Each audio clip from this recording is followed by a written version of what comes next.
All right, guys, good morning. This is going to be a quick heads up. I'm forecasting the oil prices to start going up and the supply to start coming down. Maybe not in places like Texas or New Mexico. Places near the Permian Basin, I think, are going to be fine. Places near the refineries where we're getting Venezuelan oil now, I think is going to be fine. But I do think that places that rely on oil from Saudi Arabia and the Middle East, you're going to start seeing dwindling supply. I also put out a little bit of intel, private intel that I got today, yesterday. So let's quickly talk about it. Okay, so the Houthis came out today and they said that Israeli and American vessels will not be safe in the Bab al-Mandab Straits or the Red Sea. Now, a couple years ago on this channel, we talked about the potential for that happening. Why? Because when Iran gave the Houthis the Shahed drones and the missiles, they began using them with great effect against Saudi Arabia, and that ultimately forced Saudi Arabia out of the country. Now, they've also launched attacks with those missiles and with those Shahed drones against Israeli vessels before. And so what they have displayed is their ability to hit a naval vessel, a moving target, okay? So they are able to hit these naval vessels that go through the Bab al-Mandab Straits or in the Red Sea. I'm also saying that they have the ability to hit naval vessels that go through the Straits of Hormuz as well. But they didn't mention that in their statement. They said just American and Israeli, but I'm saying that any ally of the United States or Israel could most likely get it as well. And it's probably, that threat is most likely not just limited to military naval vessels. The major corporations are now going to have to watch out for that kind of a threat, and they'll most likely need to ship their crude around Africa now. That's going to bring the price up, or they'll either have to mark the price up to a premium or just wait until things calm down. In either case, the price of the oil, the price of crude, is going to go up. Well, the crude price isn't going to go up. I mean, the price of the refined product is going to go up, because it's going to take a lot more investment to get the crude from Saudi Arabia to the refineries if they're not going through the Bab al-Mandab Straits. Okay, so we can see the importance of this development in what NATO is doing with Ukraine, right? We just recently, basically told Ukraine to surrender, right? And why is that? That's so that we can focus all of our attention around the oil fields, Saudi Arabia and Bab al-Mandab Straits, Straits of Hormuz, Suez Canal. Those areas can be held hostage now. Well, they are actually. I'm saying that they are being held hostage, okay? It's one of the whole reasons why we have this conflict now, because Iran has proliferated the ability to shut down those straits and those canals, that canal. They have given all of their allies the ability to shut that stuff down and hold everything hostage. And they've made the threat. And not just that, but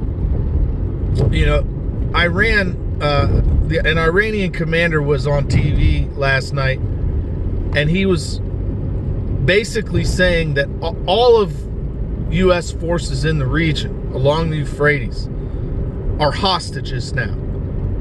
They can't leave unless Iran allows it. If they try to get on a helicopter or an airplane and fly out, or try to drive their armored vehicles out, Iran can bring their planes down.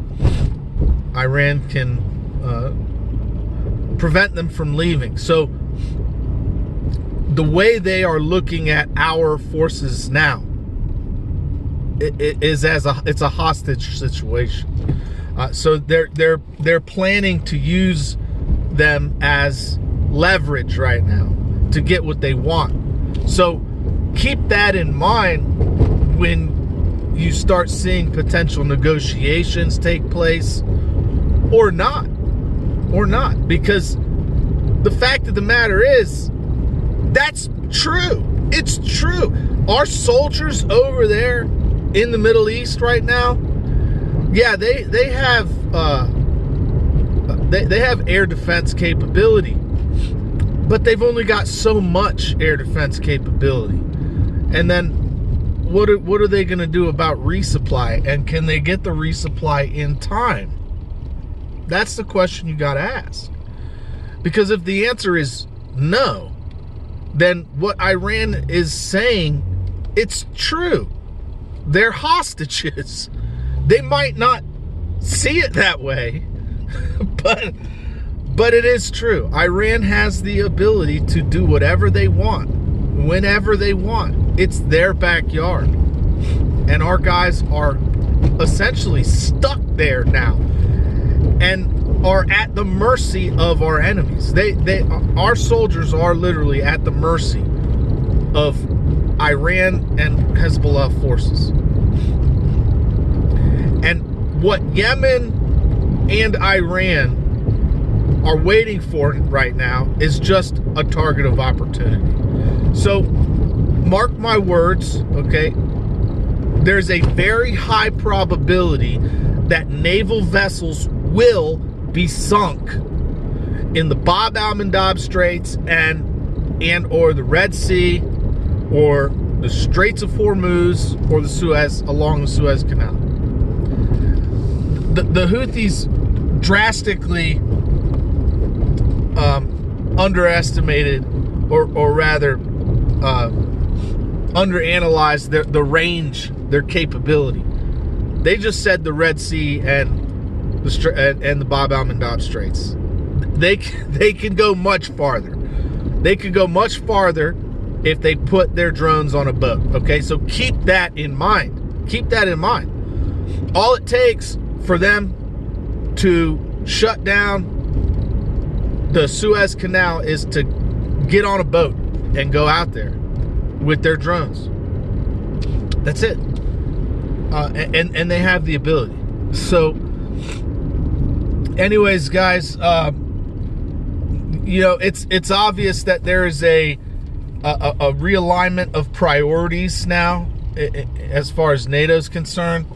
They don't want anything to do with Ukraine and Russia right now, because the Arab world has the rest of their fuel in a death grip right now, right? Europe is so screwed right now. They are so at the mercy of Russia and the Arabs. It is shocking. It is shocking that I have witnessed this happen in my life. Russia can cut off their fuel and Iran can cut off the rest. So Europe has to knock off all of this green agenda BS if they want to keep the lights on and want to keep the heat on, right? The United States just ramped up coal production to start selling to Europe. Biden, if I'm not mistaken, Biden released some kind of regulation. He lifted some regulation, allowed the coal companies on the East Coast to start producing more and selling more to Europe, because of the way that things are going in the Middle East and in Ukraine. They wanted to go after the shale gas fields over there, And the Russian-speaking population said, hell no, hell no. Kiev gave contract to BP, Dutch Shell, and Burisma to go over there and get the oil out of the shale gas fields. And then the war kicked off, right? We've been in the Middle East, and when I say we, I mean European nations and the United States have been all in the Middle East trying to help the Saudis secure a path for their pipeline up into Europe. Didn't work out. And then when it didn't work out, these war criminals, Hillary Clinton and Cheney and Bush and Obama, they used covert ops to try to get it done. They used covert ops. They funded the establishment of brutal terrorist organizations that just carried out their agenda. Sacked the oil fields, started selling the oil to Turkey. I mean, it's just obvious. It's just in your face what it's always been about, right? It's always been about oil and natural gas and trying to steal natural resources from people. Trying to take what doesn't belong to you. So, anyways, guys, watch out for that. Watch out for the rise in the price of oil, and scarcity, and watch for ships to sink. Very high probability that ships could sink. Now, here's another thing for you to keep in mind. You can see that they're holding hostage the traffic going through these very crucial choke points, right? And what this is going to do is it's going to put a strain on our ability to resupply our fuel, okay? That's over there in the Middle East and along the coast of Africa. Well, they're also aware of the big vulnerability to our Gulf, to the Gulf Coast of Mexico. And Iran is working with Venezuela, okay? Iran is over here too, all right? If you're not aware, they signed a deal with Venezuela to repair and to operate the oil rigs in Venezuela. And right now, we are buying oil from Venezuela. We lifted the sanctions, okay? And we're getting oil from Venezuela because of the vulnerability of our oil supply over there in the Middle East. Well, if they really, really want to bring us to our knees, then they're also going to target the shipping lanes between Venezuela and the United States. So watch for things to happen in the Gulf Coast. Watch for things to happen in the Gulf Coast. A very real possibility, you know. So, anyways, guys, like I said, I also said I was going to give you a piece of intel that I received. So, I'll just I'll leave it at this, because I don't want to give too much away. People over here in El Paso, reservists here in El Paso, are getting called up to be sent to Seattle, Washington. We're talking naval reservists. Okay, they're leaving and heading up to Seattle, Washington. So you got to ask yourself why. Why is that? Why is that? Navy getting activated. Navy reservists getting activated. So things are heating up, guys. You know, it always comes down to energy, pretty much. And we are extremely vulnerable. We are extremely vulnerable. So if you have any extra gas cans, what's the takeaway here? Have some extra fuel on hand. Have some, buy, even if you don't have a diesel, buy a gallon or two of diesel fuel, because you know you can use diesel fuel for a lot of things. You can use it for a stove. You can use it for really good lamp. You can use it lighter fluid. But if you use it for your lighter fluid, you're gonna have to swap out the cotton. Anyways, I'm going on rabbit trail. Anyway, I don't need to go into all that. Make sure you have a little bit extra fuel on hand, and just be ready. Just be ready for the prices to go up and the availability, the supply to go down. Thanks for watching. Thanks for listening. If you got anything out of this video, don't forget, give me a thumbs up, share, comment, subscribe. And as always, don't forget, help out your neighbors. Bye.